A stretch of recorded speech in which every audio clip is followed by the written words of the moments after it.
You're looking for somewhere to live. Oh no. Oh,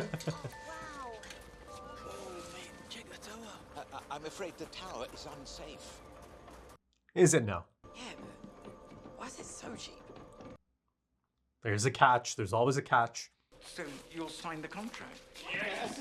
Don't sign that. Read it. Bill? Tell them to hold off. Ooh. Okay, I like the tone. That's beautiful. Great shot. Right. I'm a Time Lord. Ooh. What's that? Your job? No, it's my People. my species. Yeah. Doesn't sound like a species. Sounds posh, like. It does. Yes, my lord, doff my cap. Oh, well, that's why I gave it up. Right. Sleeps for tortoises. Not Time Lords. No, unless we've regenerated or had a big lunch. Ooh, he said the thing. Generate. Oh, the questions. The questions. Yeah. Just remember, Time Lords, that's enough for now. For now, yeah. It's cool. I'll just get everything out of the TARDIS and then you can go. It's like a dad and daughter type scenario, right? But it looks like he's already picked up on That's your house? Sharing, yeah. the Both of freaky us house. renting. Yeah, and I was like, what's the catch? But Yeah, there's a actually it's catch. fine, just be I'm grumpy. sure. I mean, the man, he's just essentially on the lookout, right? For students. He just happened to come across them. You can just go and do history or whatever. Yeah. She doesn't want Where have you been? him going in there and seeing the others. You're a doctor. Yes. Or them seeing Ah, him. you can get past. Oh yeah, he's just helping. He's just my Friend. granddad. Wait, I don't look old enough. Too old. But she called him the doctor. As in Dr. Professor, right? So they know about him? You really can go now, though. Thanks for the Aw. help. Job done. Bye. Bye. I'm sure the doctor's going to linger, just in case. Maybe close by, you know? I mean, he's picked up on it. There's something off about this place. Met Pavel on my first day. Often does this. Oh, it's stuck on that, eh? For days. Says it gets him in the zone. Now they don't have a reason to go check up on him, right? Here you go, Mum. Oh, I am well, pleased. You proud? What's that? could be the landlord. Creepy fellow, but also kind of sweet old man at the same time. God damn. Oh, Maybe it's just essential eating. it might be him. Could be the doctor. The way it's building up to it.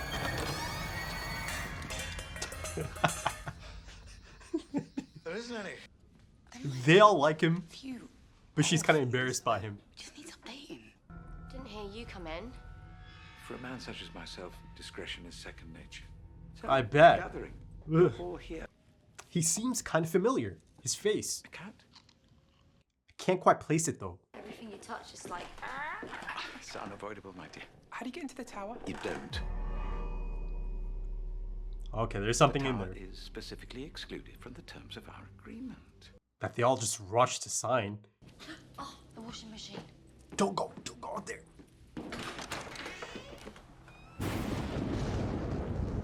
Yeah, Looks weird.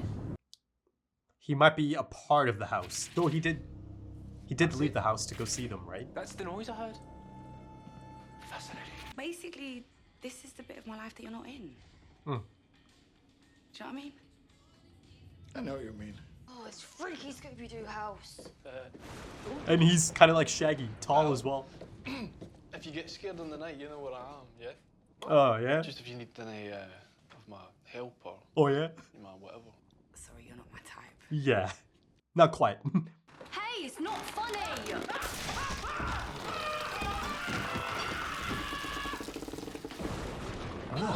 It sounded like the house kind of came alive almost. This the sound design there, the floorboards, maybe.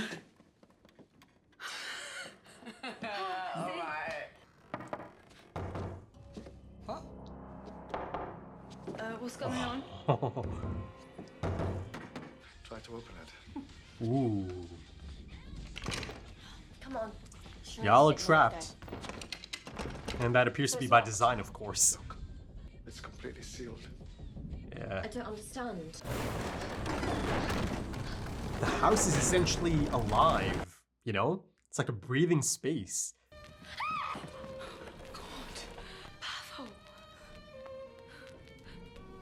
Oh my god! It is the house! Look at this! Sort the record out. Oh, no, wait. That looks good. Something to do with the music.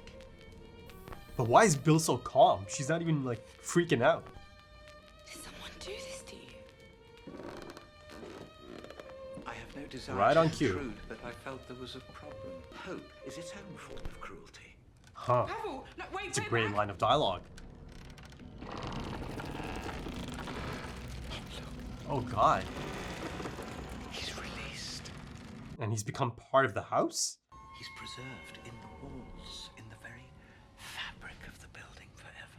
We must all pay our dues. But not you. Correct. Yeah, of course not. I am the exception.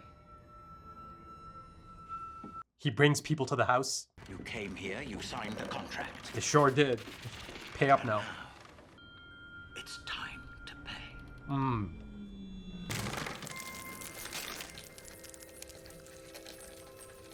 Here's our alien presence, I was expecting suppose. something quite different. You know, like a gaseous creature or microscopic. Did you see it move through the wood? Interacting at a cellular level. Straight down to hell. Oh, beautiful shot. Love that. Alright, the daughter. Yeah, that looks kind of dated, doesn't it? Yeah, that's really old-timey. Tenancy agreement? Same as ours? Of course. 6 signatures. Jake Christie. Only It's cyclical. Nathan Frost. What's the date? 1997. Ooh, look at this. Even older. Boy, that's older. 1977. My daughter was dying. What are you talking about? Nothing could be done. Made some kind of deal. These creatures saved her. Are you okay? Go on. I haven't God. had visitors in such a long time. My name is Eliza. Oh my god. I'm pleased to meet you. Whoa. Okay, that's really legitimately creepy. That's how. It gives her the life force? You find the insects. You bring them into the house because you want to show them to her, presumably. Just Hey, to- he's... just How's he to the same amuse her. age? He's not wood. He's just like us. Yeah. Yes. So if he's her father, and she was preserved 70 years ago, Yeah. Should have been much older. So he is a person. flies He's in alive, the I mean. And no bugs in you. Yes, the lice preserve the appearance and the voice, but not so much the memories. He's not your father, am I right? No! When you were ill, he was sent out of the house by the doctors. Who are failing to save his mother. Ah. It's the son. Eliza, he's your son. my son. Whoa. Forgive me. Forgive me. If you could save the one who brought you into this world, wouldn't you? Your silence is a confirmation. Cuts to Bill, of course. Wow, look at that. Again, great creature design, right? Do what I say. I control you. Great acting as well. What's the point of surviving if you never see anyone, if you hide yourself away from the world? When did you last open the shutters? Kind of like the person or thing that's in that vault, right? This has to end. No, we mustn't end. We have to destroy them. It's our time. It's almost as if he's stuck in time, right? He didn't really quite grow up. No, I don't want to. Yeah. Better luck next time. Just like that, eh?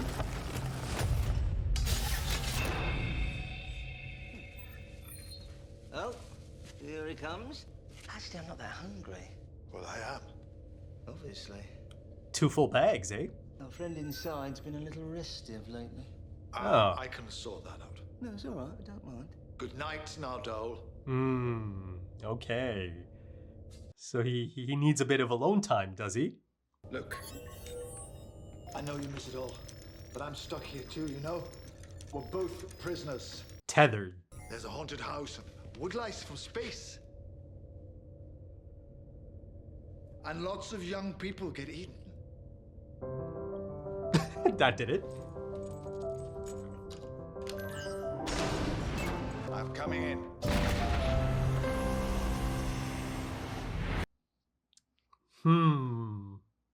Okay, let's focus on that ending first, right? Because I feel like this is the most significant step up, right? Or it's essentially the most significant, in my opinion at least, in terms of kind of leaning towards a really distinct possibility at this point.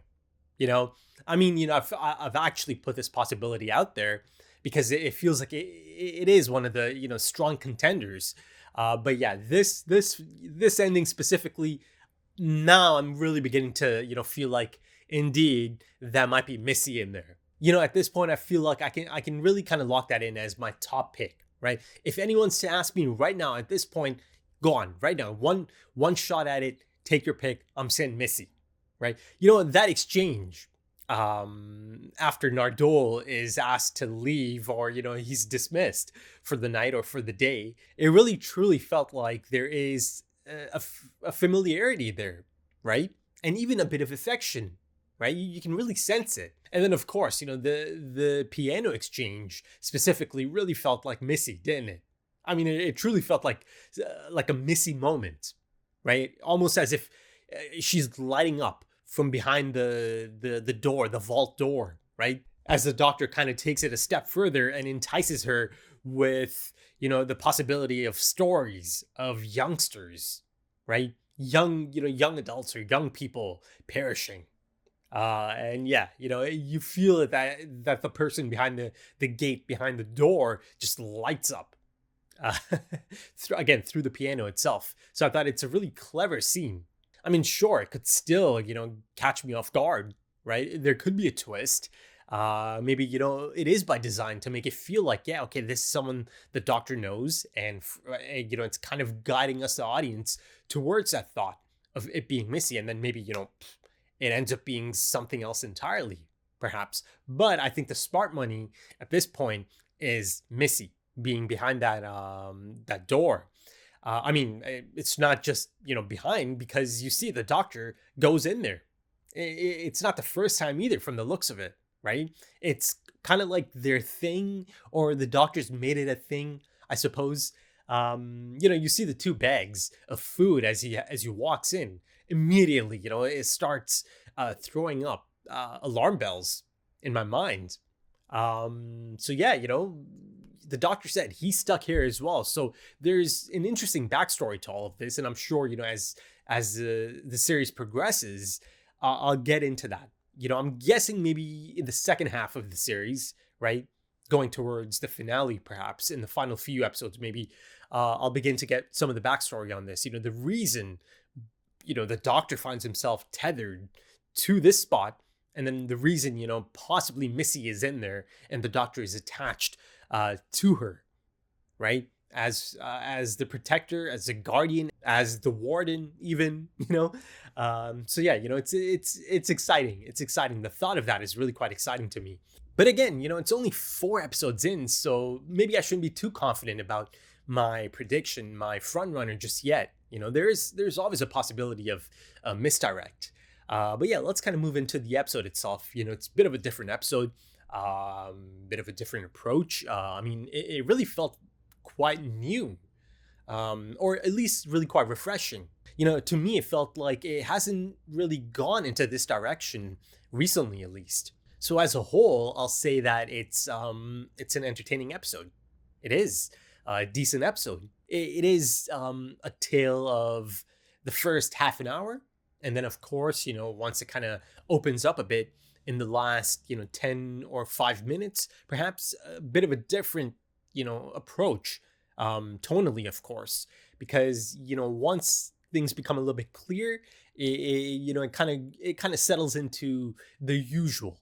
And by the usual approach, I just mean that, something a bit more familiar, right? Because, the first half an hour or so is essentially a horror flick, isn't it?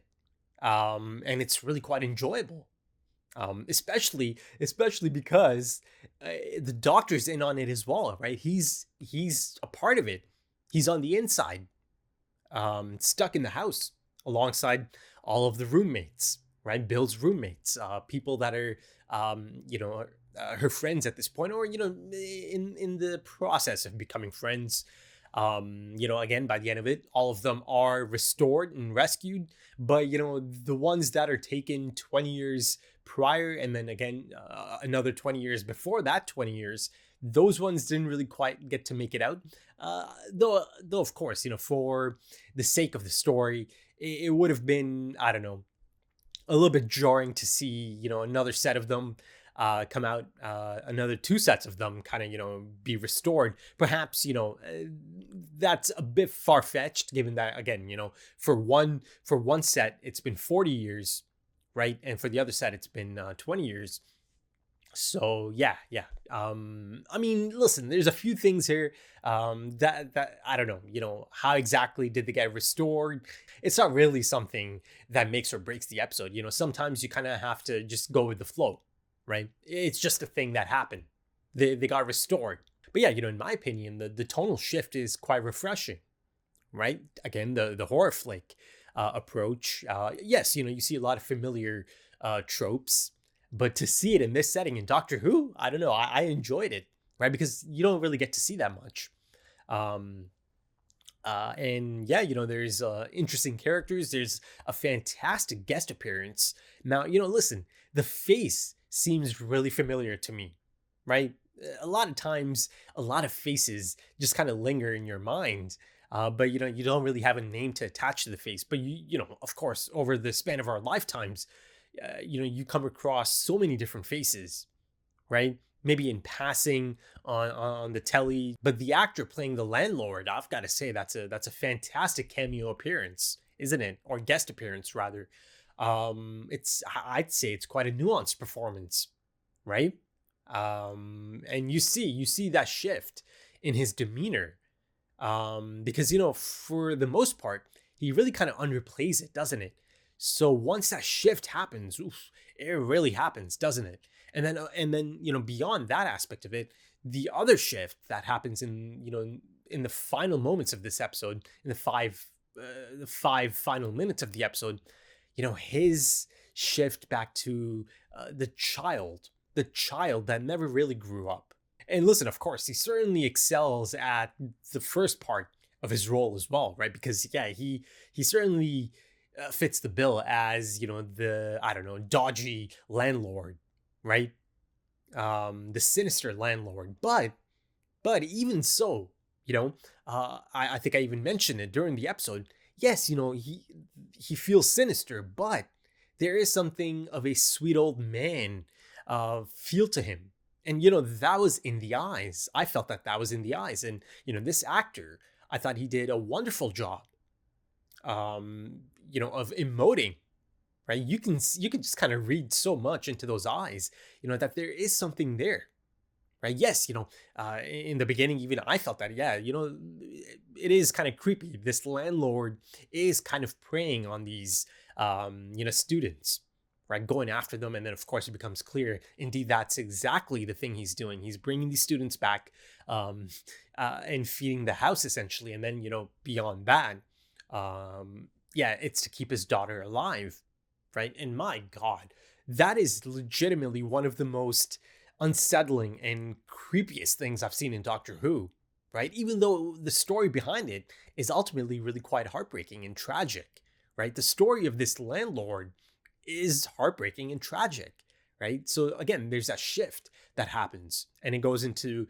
the familiar Doctor Who territory. And at the heart of it is just a child or a son doing everything he can to keep his mother alive, right? To help his mother, right? And there's a poignant moment. You'll have to excuse me. I cannot remember the exact line of dialogue, but it's essentially him asking the question, right? If you could keep the person who brought you into the world alive, right? Would you take that chance?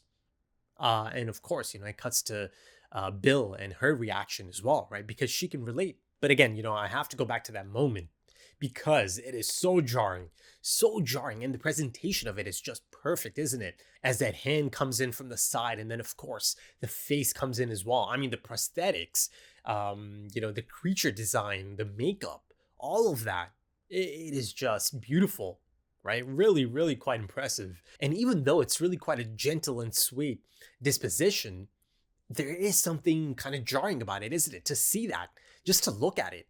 But then, of course, on the flip side, you have Eliza and her feelings on the matter. Because beyond the jarring nature of it, the initial shock of it, you do come to understand that, there is a person behind all of that. And, you see it, even in that scene that kind of follows up. That, she understands the looks on their faces, on Shireen's face, on Bill's face, right? And there's even that moment. She kind of approaches Bill, and I think she said something like, "Oh, you're upset. This is upsetting you." But yeah, the standard is really top notch. It didn't feel like it's on a budget or anything. It really truly felt like it could be in a film. And then of course, you've got Pavel, who's a part of the wall.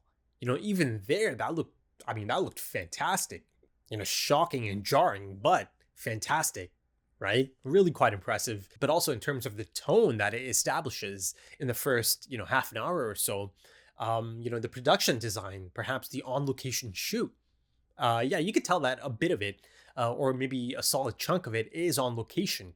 But, again, Murray Gold's score plays a big part as well, doesn't it? It's really quite a moody score, isn't it?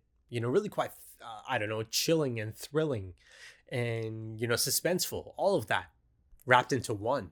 And I thought it was beautifully shot as well. So, from a technical standpoint, production standpoint, it's really quite effective.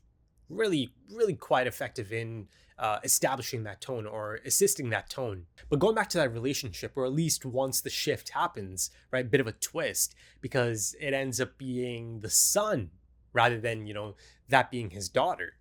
Yeah, like I said, it's tragic, it's heartbreaking. You feel a lot of pity for this man. I didn't get a name, but he's the landlord. Look at that, right? The landlord and the Time Lord. Surely that's by design. But yeah, I felt so much pity for him because you see the moment that shift happens and, the roles are kind of established once again. And Eliza once again kind of, takes control as the adult, as the parent, as the mother. You see that he just lets go, right? He doesn't have to put on that, shield anymore. He doesn't have to put on that facade anymore. It's just a son and his mother, right? And again, great credit to this actor, because you truly feel like it's a child, it's a young person that didn't quite get the chance to grow up. And another really interesting aspect of this episode, at least to me, is the exploration of boundaries, right, between a companion and the doctor, right? It's a bit of a unique take, right? Because up until this point, I've had a few different takes on this, right? You've got companions that essentially make it their entire life, right? Or their entire life becomes about the doctor and traveling with the doctor, right? It all becomes intertwined with the doctor's life. You look at Amy and Rory, you look at Clara, right? Whose entire arc kind of begins with this mystery that's tied with the doctor, essentially, right? And then, of course, there's a few different phases throughout the different series, right? Then you've got Rose, who actually does have a really similar beginning as Bill. And again, early days, maybe, it might change for Bill as well. But again, same type of thing. After a certain point, it becomes Rose's life, right? She gets all tangled up in it. Donna, yeah, Donna, yeah, I'd say Martha and Donna is maybe on the other side of it, right? Yeah, they travel. Though of course, maybe by the end of it, by the time it's all said and done, Donna, yeah, she becomes a bit too tangled up in all of it as well. And there's that ending, that heartbreaking ending. But for the first time, you get a clear look at how Bill wants this to be. Right? Yeah, she enjoys the traveling, right? And she tells the doctor as much as well, yeah, I'll rejoin you for more TARDIS adventures, right? But this is the part of my life that you're not a part of, right? She wants to keep it separate. I mean, it's all right there, isn't it? It's all been stated by herself. She's not the type of companion that needs the doctor to be a part of her life constantly, right? That is a part of her life, but it's just that, right? There's also this part of her life. And she just wants it to be normal and understandable, completely understandable. And the funny thing is, you see that Bill is actually choosing to be oblivious. You see earlier on inside of the house that she is choosing to overlook the really suspicious activity that's at play, right? Come on, it's 4 episodes in and they've established that she's not an idiot. She really just wants it to be normal. She doesn't want any, alien activity or any other suspicious thing going on. And essentially, she's kind of doing that because she wants to preserve some space of her life independent from the doctor, right? And again, that's understandable. It is. Earlier on, it really kind of leans into the whole, my dad's kind of helping me move in, but I don't really want him to come in. I don't want these people, my friends, my potential new friends to, see him. Or, she essentially claims that, this is my grandfather. And, that kind of makes sense because, many of you kind of confirmed for me that, one of the photos is of a character that was meant to be his daughter. Someone called Susan from, back in the day, right? From classic Doctor Who. And, again, it kind of goes back to that first episode, you remind me of someone. So yeah, it's leading into that. And again, like I said, I enjoy that dynamic that these two have. And yeah, I thought it was a good supporting cast as well, the other students. And perhaps maybe I'll see a few of them throughout the season, or throughout the series rather. Yeah, that'd be nice. That'd be nice. I'd like that. But yeah, by the end of it, the house is gone. So that means that Bill's lost all of her possessions, including the photos of her mother. So that kind of sucks. And then finally, earlier in the episode, they kind of bring up the idea of regeneration, don't they? First of all, he kind of tells her about him being a Time Lord, right? So she's finally kind of gaining a bit of insight about the Doctor's past and just the Doctor in general, right? And regeneration specifically. So that idea is now, coming in. But yeah, I think that should do it for this one, folks. If you enjoyed that, consider dropping a like, consider dropping some comments, give me your thoughts. If you are interested in early access or perhaps even timer-based full length, consider checking out the Patreon page and, possibly supporting the channel. And if you are interested, the links are in the description and the pinned comment. Also links to social media if that's your thing. Right then, thank you so much for joining me, folks, and thank you for your time, because time is precious. It really is. And I do hope to see you again soon for the next one. Until then, take it easy.